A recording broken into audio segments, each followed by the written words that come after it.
आइए आज हम आपको कहानी सुनाते हैं सफलता का रहस्य।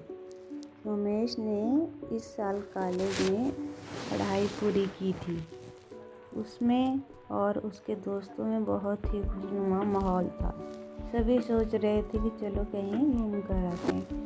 उमेश और उसके 10 दोस्तों ने प्लान बनाया कि वह सब पहाड़ों के मनोरम सैर करने जाएंगे। सभी अपने अपने बैग लेकर एक साथ इकट्ठे हो गए।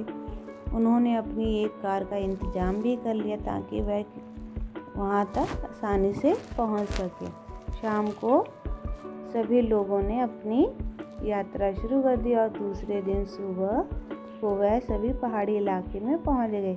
सभी ने घूमना शुरू किया था कि सुमेश अपने दोस्तों से बोला, वहाँ देखो उस पहाड़ के नीचे कितने सारे लोग इकट्ठा हैं, आओ देखते हैं वहाँ क्या स्पेशल है। सुमेश और उसके सभी दोस्त उस पहाड़ के नीचे पहुँच गए। उन्होंने देखा कि वहाँ हजारों की संख्या में लोग एकत्रित हैं। सुमेश ने आसपास पूछा कि आखिर इतनी बड़ी संख्या में लोग यहाँ क्या कर रहे हैं। उसने पता चला कि सभी लोग उस पहाड़ पे चढ़ने के लिए एकत्रित हुए हैं। ये बहुत ही फेमस पहाड़ है। इस पर चढ़ते समय प्रकृति के बहुत सुंदर और मनोरम दृश्य देखने को मिलते हैं। और सबसे बड़ी बात यह कि इसकी चोटी पर पहुंचने के बाद दुनिया का सबसे सुंदर चित्र दिखता है और सबसे अच्छा अनुभव भी मिलता है। इस बात का पता चलते ही सुमेश और उसके सभी मित्रों ने पहाड़ पे चढ़ने का मन बना लिया और वह सभी भीड़ के साथ पहाड़ पर एक ऐसी यात्रा करने चल दिए जो सुंदर दृश्यों के साथ ही अच्छे अनुभव भी देती। चोटी के सबसे सुंदर चित्र को अनुभव को मन में रखे सभी भीड़ के साथ चल दिए। कुछ दूर जाने पर सुमेश को एहसास हुआ कि भीड़ में इतने बड़े हजूम में से कुछ लोग कम हो गए हैं। वह ये सोच ही रहा था कि उसका ध्यान एक बहुत सुंदर झरने पे गया। वह इतना सुंदर था कि सुमेश सब कुछ भूलकर उसे देखता ही रह गया। उस झरने को देखने के बाद दोस्तों के साथ वह फिर पहाड़ पे चढ़ने लगा। कुछ दूर पहुंचने के बाद उसे फिर एहसास हुआ कि अब तो पहले से भी कम लोग हमारे साथ चल रहे हैं। तभी उसके 2 दोस्त भी बोले कि परेशानियां बढ़ने लगी हैं, अब हम ऊपर नहीं चढ़ सकते, हम यहीं रुक जाते हैं। तुम सभी लोग पहाड़ की चोटी पर हो आओ। अब सुमेश अपने 8 दोस्तों के साथ सुंदर दृश्यों को देखते हुए आगे बढ़ने लगा।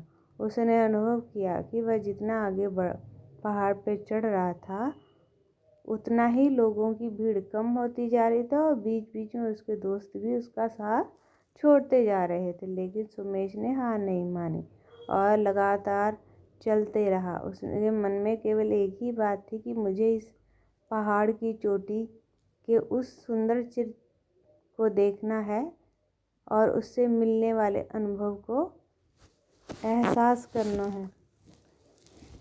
वह पहाड़ पे चढ़ता चला गया। लोगों की भीड़ और उसके दोस्त उसका साथ छोड़ते गए। चोटी अब कुछ ही दूर पर रह गई थी। बहुत कम लोग और उसके 2 दोस्त ही उसके साथ थे। सुमेश का मन भी वहीं से नीचे लौटने का करने लगा। उसने नीचे नज़र डाली तो जमीन बहुत नीचे थी और ऊपर नज़र डाली तो चोटी कुछ ही दूर पर थी। यह देख के उसके अंदर एक एनर्जी आ गई। वह फिर ऊपर चढ़ने लगा। कुछ समय बाद आखिर वह उस पहाड़ की चोटी पर पहुंच गया और उसने उस दृश्य को देखा जो दुनिया का सबसे सुंदर चित्र था। उसने चोटी पर जाने पर उस अनुभव को एहसास किया जो बहुत कम व्यक्ति एहसास कर पाते। उसने देखा कि उसके केवल 2 ही दोस्त, कुछ ही लोग उसके साथ अनुभव को एहसास कर पा रहे थे। उसे लग रहा था कि वह दुनिया का सबसे खुश नसीब इंसानों में से एक है। उसे जीत का अनुभव हो रहा था।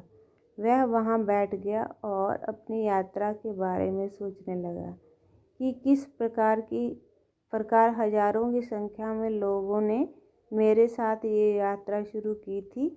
जैसे जैसे ऊंचाई बढ़ती गई वैसे वैसे लोगों की संख्या भी कम होगी और मंजिल पर कुछ ही लोग पहुंच सके। इतना सोचते ही उसे अनुभव हुआ कि आज उसे सफलता का रहस्य समझ आ गया है। उसे जीवन में कैसे जीत हासिल करनी है ये भी उसे समझ आ गया है। तो हमें इस कहानी से क्या शिक्षा मिलती है कि अपने गोल तक पहुंचना किसी पहाड़ पे चढ़ने जैसा ही होता है।